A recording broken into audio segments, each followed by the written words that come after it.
Gmail करें healthsales@.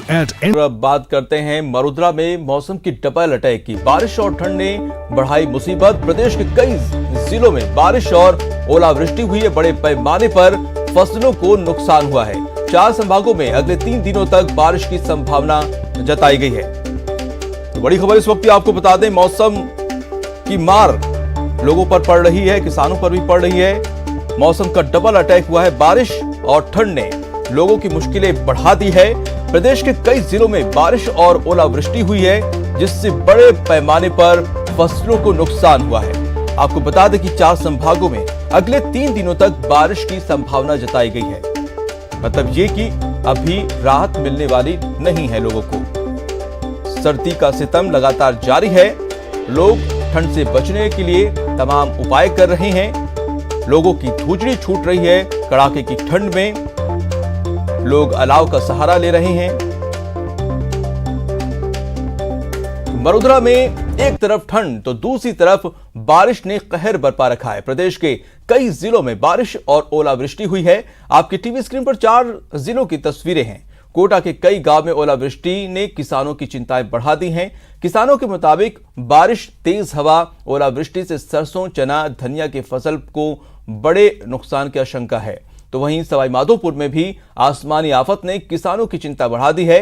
ऐसा ही कुछ हाल करौली और अलवर का भी है, जहां बारिश और ओलावृष्टि से फसलों को नुकसान पहुंचा है। तो वहीं ठंड बढ़ने से आम जनजीवन अस्त व्यस्त हो गया है।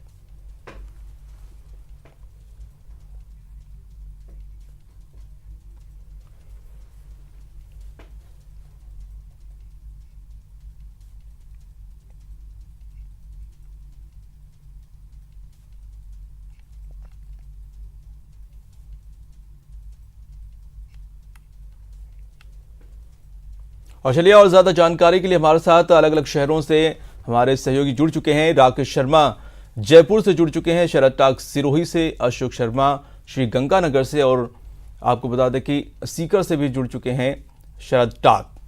तो चलते हैं, सबसे पहले जो है जानने की कोशिश करते हैं जयपुर में राकेश शर्मा से। राकेश, मौसम का डबल अटैक पड़ रहा है। अगले 3 दिनों तक कोई राहत मिलने वाली नहीं है। क्या कुछ स्थिति वहां पर नजर आ रही है, और ठंड से बचने के लिए जो है शासन प्रशासन की तरफ से क्या कुछ उपाय किए गए हैं?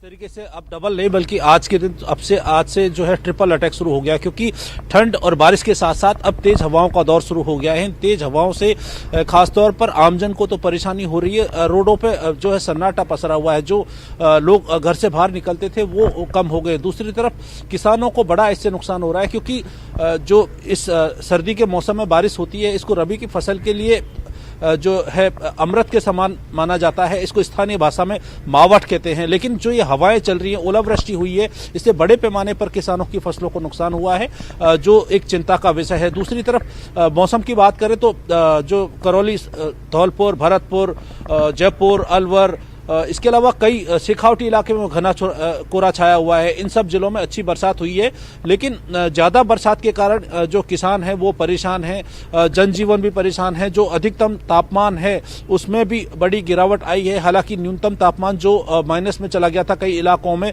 उसमें कुछ सुधार हुआ है, क्योंकि जो बादल हैं वो अभी उन्होंने अपनी घटा डाल रखी है।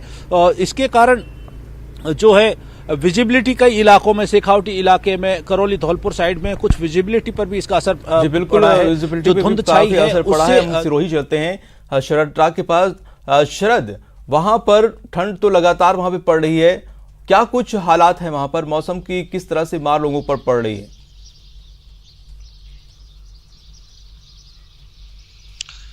जी माजिद, सिरोही में भी मौसम के हालात बदले हुए हैं। आज 0 डिग्री टेम्परेचर माउंट आबू में चल रहा है, तो सिरोही में 12 डिग्री का टेम्परेचर है। हालांकि बर्फानी हवाओं के चलते लोगों का जनजीवन तो प्रभावित हुआ है। अन्य जिलों में जो बारिश हुई है और ओले पड़े हैं वो सिरोही जिले में तो नहीं है, लेकिन उसका असर देखने को मिल रहा है। और तेज ठिठुरन के कारण लोग अपने घरों से नहीं निकल पा रहे हैं। विजिबिलिटी भी काफी परेशानी आ रही है। हाईवे पर जो वाहन चलते हैं उनको आगे कुछ ही दूरी तक दिखाई नहीं देते हैं। और जो बादल छाए हुए हैं, मैं अपने सहयोगी को कहूंगा कि आप दिखाई किस तरीके से पहाड़ों में ये बादल छाए हुए, पहाड़ तक नहीं दिखाई दे रहे हैं। और मैं बताऊं कि जिस तरीके से जो माउंट आबू की बात करें तो वहाँ 0 डिग्री है लगातार, वहाँ पर भी लोग ठिठुरन बढ़ी हुई है और पर्यटकों की संख्या कम हुई है, क्योंकि लगातार 0 डिग्री टेम्परेचर है। और माउंट की स्थिति में देखा जाए तो वहाँ बर्फ जो जम रही थी लगातार, वो अभी भी बरकरार है और पहाड़ी इलाकों में बर्फ जमने के कारण ठंड का असर ज्यादा देखने को मिल रहा है। सिरोही में भी हालात बिगड़े हुए, किसान चिंतित है कि अन्य जिलों में जिस तरीके से बारिश हुई है, लोग परेशान है। और हमारे साथ अशोक कुमार जुड़ चुके हैं श्री गंगानगर से। अशोक, या मौसम के क्या मिजाज है वहां पर?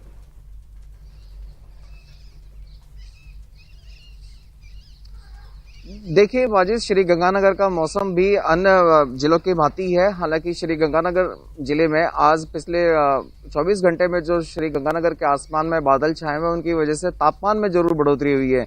न्यूनतम और अधिकतम तापमान में बढ़ोतरी होने की वजह से सर्दी से थोड़ी राहत मिल रही है। लेकिन नए साल का ये चौथा दिन है और आज चौथे दिन लगातार समूचा श्री गंगानगर जिला कोहरे की आगोश में है। मौसम विभाग ने भी कल देर शाम येलो अलर्ट जारी करते हुए श्री गंगानगर जिले में बताया था कि आज और कल 2 दिन श्री गंगानगर सहित आसपास के जिलों में घना कोहरा छाने की संभावना है, जिससे विजिबिलिटी काफी घट गई है। हालांकि जिला मुख्यालय पर ये विजिबिलिटी फिर भी कुछ होती है, लेकिन ग्रामीण और सुदूर क्षेत्रों में जाते हैं तो विजिबिलिटी और ज्यादा कम हो जाती है। तापमान में बढ़ोतरी होने के साथ साथ थोड़ा सा ठंड से तो राहत मिली है, लेकिन दिन भर सूर्यदेव के दर्शन नहीं हो पाते हैं। कोहरे की वजह से बड़ा अजीब सा माहौल बना हुआ है। लोग अपने घरों से बिल्कुल हमारे साथ सीकर से अशोक शर्मा भी जुड़े हुए हैं, उनके पास चलते हैं।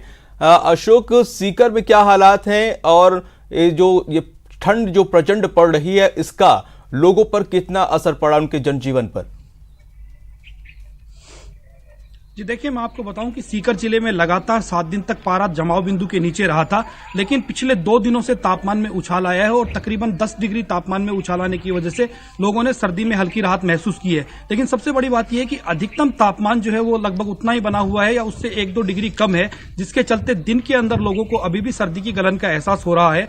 फतेहपुर शेखावाटी स्थित कृषि अनुसंधान केंद्र के अधिकारियों का कहना है कि जब तक ये बादल छाए हुए हैं तब तक न्यूनतम तापमान में बढ़ोतरी जरूर हुई है, लेकिन जैसे ही ये मावठ का दौर और ये बादलों का जो दौर है ये हटेगा यहां से, तो एक बार फिर से शेखावाटी को कड़ाके की सर्दी का सामना करना पड़ेगा। जी बहुत शुक्रिया तमाम जानकारी के लिए। तो मौसम का हाल बेहाल है, लोगों को अभी फिलहाल राहत मिलने वाली नहीं है।